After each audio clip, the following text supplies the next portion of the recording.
Texas lawmakers are popping champagne because they've officially banned Sharia law from Texas courts, which is impressive because Sharia law already had exactly zero authority in Texas courts.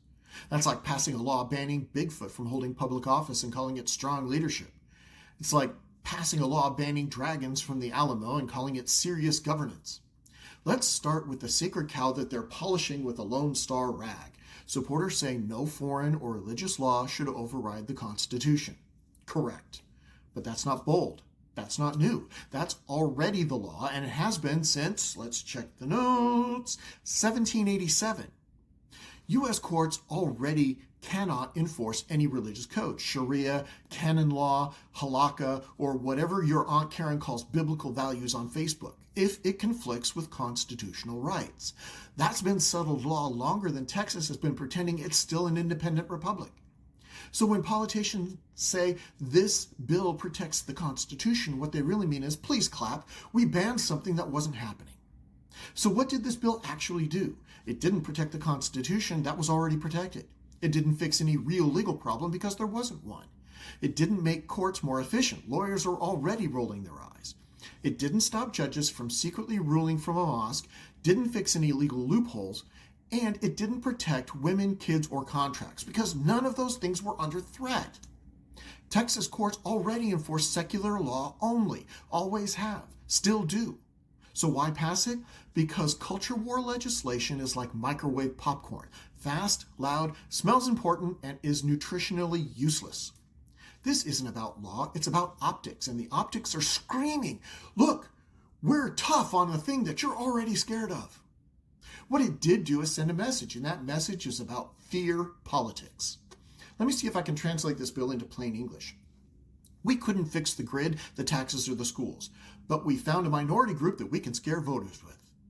This isn't about Muslims secretly running Texas courts. That fantasy only exists on talk radio and in campaign mailers.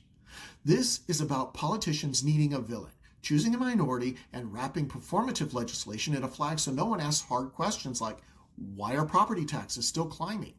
Why is the power grid still fragile? Why is the legislature more obsessed with symbolism instead of actual governance? That's not leadership, that's political cosplay. It's government shadowboxing an imaginary enemy while real problems sit in the corner drinking Gatorade.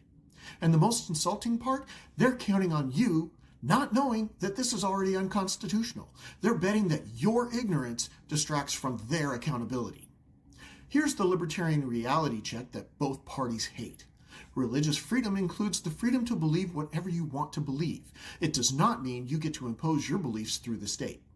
Civil courts exist to enforce contracts and rights, not theology, not vibes, and not holy footnotes, Batman. If two adults voluntarily agree to a religious arbitration, fine, that's freedom. If it conflicts with constitutional rights, courts already toss it out like a bad brisket.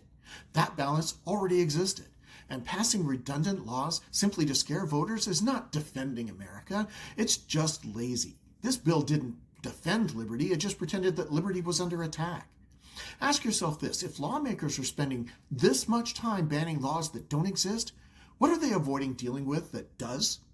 If Texas lawmakers actually cared about constitutional integrity, they'd stop writing laws that exist purely to rile up their base and start writing ones that can survive legal scrutiny. But that would require courage instead of culture wars, and courage doesn't fundraise very well.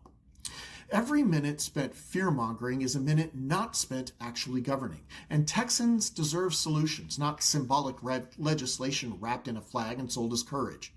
This is why people feel politically homeless. Republicans offer panic, Democrats offer performative outrage, and both call it leadership. We here at Beyond Red and Blue are calling this out for what it really is, a solution in search of a problem, a distraction dressed up as patriotism. If your biggest win is banning a problem that never existed, you're not protecting Texas, you're exposing how empty your political playbook really is.